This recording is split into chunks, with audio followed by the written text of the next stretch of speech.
Welcome to the ecoChristian podcast, where we are exploring what it means to be Christian on planet Earth. I'm your host, Caleb Cray Haynes, and today we have a couple little special guests with us. Hi, I wonder how you are doing. Daly, how are you today? Good. Pretty good? Yeah. What have you been doing at school? Just nothing this morning. Learning? Yeah. What were you learning? Math. Oh, cool. And what was in your lunch? There was some pasta. Mm-hmm. And some cucumbers. Mm-hmm. And there was, let me think. Was there cherry tomatoes? Cherry tomatoes? Maybe, yeah. I don't know if there was or not. Which part of your lunch was your favorite? I don't know. Did you like the pasta? Yeah. Did you eat it all? Well, I just finished it. Did you eat the cherry tomatoes? I don't know if there was cherry tomatoes or not. Oh, you don't remember? No, I don't remember. Was there a vegetable? Yeah, I already told you. Cucumbers. Oh, right. Did you eat the cucumbers? No, it's cucumbers. Did you eat the cucumbers? Yeah, I ate the cucumbers. Did you really, though? Well, I maybe ate one. Mm-hmm. Just one? Yeah, this one. Did you eat your nuts? Oh, the nuts. No, I did not. That's nuts. Yeah. It's funny. I'm going to be a little cliche and say that nothing brings me more joy in life than my children. Despite their immature abilities to negotiate interpersonal conflicts, they are quick to forget and abundant in love. And despite their genuine obsession with toys and sugar, that honestly most of us still struggle with that as well, it occurred to me that in order to begin this journey into the heart of the eco-Christian, we have to be willing to exhibit the same sort of behavior that my little girls do at the dinner table. A portion of joy for the things they do like, say mac and cheese in their case, and an honest and bit whiny pout for what they most certainly do not like. Brussels sprouts, right? And also an acknowledgement that this is their dinner and they need to eat it, or at least try a little bit of everything. And lastly, maybe just like my kids, bring a ridiculous dose of laughter to the table just for being alive. In the same way, I pray that each of you, that we, as we approach the coming table that is set before us, and these conversations and texts and different angles and flavors that maybe we haven't explored before, that we can be present and open to the meal before us, receiving the joy of what we already like, being authentic yet still at the table for the stuff we may not like so much, and taking the opportunity to at least chew on every prepared item before we just toss it out. And finally, agree to not take ourselves too seriously. I believe we will find laughter a great healer for us and medicine for our wounded spirits and bodies. So, will you approach this with me with some childlikeness?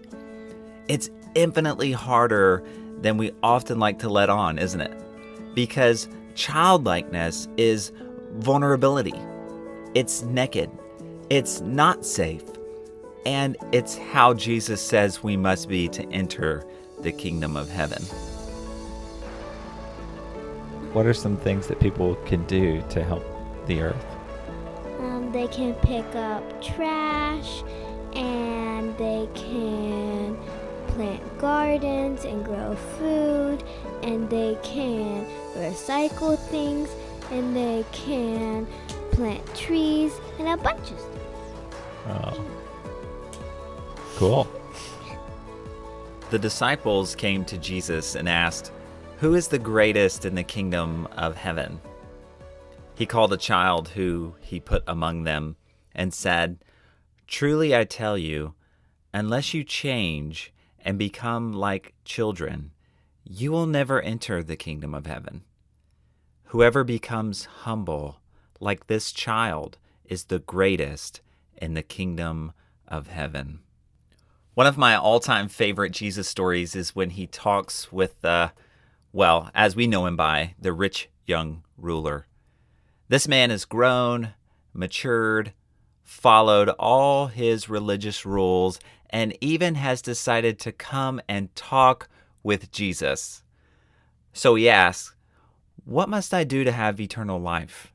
And Jesus pulls no punches. He says, "Sell your possessions and give to the poor and come and follow me." Man, have mercy. Years ago, I offered a sermon from this text at a youth retreat I was giving. And it was a group of high school students, just for context, because if you know, you know. And if you read on, Jesus says in the text, it's easier for a camel to go through the eye of the needle than the rich to enter into the kingdom of heaven.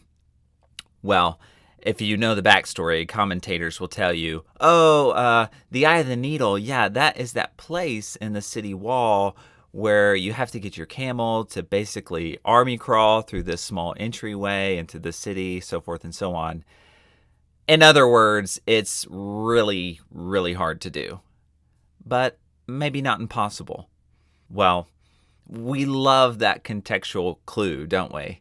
Because it's like, so you're telling me there's a chance, right, Jesus?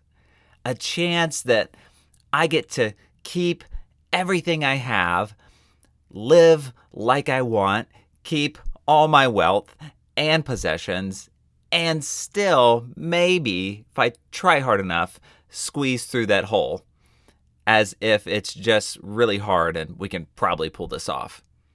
That's what we do best, right? Lace up our bootstraps, right? Make it happen. Which if you're following, if you're listening, this would be completely missing the message. Which is why, ironically for us today, it may be more helpful to think about an actual eye of a needle. So anyway, I decided for this message on that last night of the retreat, and the night where everyone's got to get saved, and that I would build this wall like you do. And so I literally have all this scrap lumber, and I build this wall, and it's about waist high. And in the wall, I build this small opening where you could still get through if you basically got down on all fours and crawled your way through. And so during the message, I had this huge hiking backpack. And together with the students, we sort of named all the things we think we need for survival. And as each one of these things was named, a new item was sort of stuffed into the bag. And so, of course, in there, you've got your food and your camping stove or your sleeping bag or your solar lamp or your phone charger or your Nintendo Switch, depending on what you need to survive. And so by the end of it, this backpack is pretty huge. And one kid tried on the backpack and tried to get through the opening in the wall with it. Right, to try to crawl through with it on his back. But he couldn't, right? Because the lesson, you can't enter and bring all that with you. So, by the way, this is free fodder for all of you youth pastors out there. Just leave a 5-star review and comment on the podcast. You're welcome. But so as the service ended, and the invitation to pray was given, right? Because on the other side of the wall was this space with candles and a carpet and a place to kind of respond and pray, to sort of like mark this decision that you've made. But here's the deal. To enter, they would actually have to get down on all fours and crawl through which, if we're honest, is a pretty vulnerable position and behavior, especially when you're a high school student and your image, your cool factor is everything, right? Or at least important. So for some, I might as well have been asking them to cross through an actual needle. Yet, I can still see the faces of those 7 or 8 kids who made that move in front of everyone else and got down on their knees and crawled through this opening in this wall, in this response, in this moment of prayer, in this moment of coming to closer to Jesus. They were the ones who actually did let go. They weren't worried about how it looked. They were desperate. Even one girl came through with a broken leg. Another came with family trauma. They weren't the cool club. It was sort of the misfit band of disciples that ended up following Jesus in their context. So why the story opening up this podcast?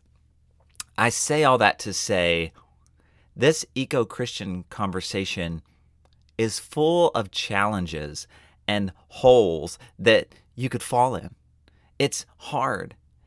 And to get through this journey, the task at hand involves reconnecting ancient dots between loving God, loving neighbor, and loving the earth, between following Jesus and what's going on with our climate, between our first commission in the Bible to serve and keep this garden we call home, and the Great Commission that Jesus leaves us with at the end of the Gospels. It is no small journey. The conversations ahead are in the effort of not playing it safe. We don't really need another safe conversation. What we need are conversations that aren't safe, but are raw and filled with actual humans and actual creation. And you and I know it isn't always nice or put together or fixed or even okay, because life isn't that way. And so, in honor of the true human experience, in an effort of authenticity and a reflection of a life that doesn't always feel very Instagrammable or curated, and in the acknowledgement that creation is groaning today, and what is occurring environmentally on God's planet is absolutely devastating, I'm humbly inviting you today to join me and others in this conversation and this journey, to be present, to be childlike, to be vulnerable, to be honest, and to be willing at times to even put our stomachs to the ground in order to make it through together. Because I'd be lying if I didn't say that I believe this is a more than urgent conversation today, as the earth is enduring great pain and great suffering and great grief, and that our Creator grieves as His creation groans. So, may we go forward together from here, ecoChristian. May you pull up a seat at this table, and may we find our place together at this meal. Let's attempt to be God's children together on planet Earth, and may it be hopeful.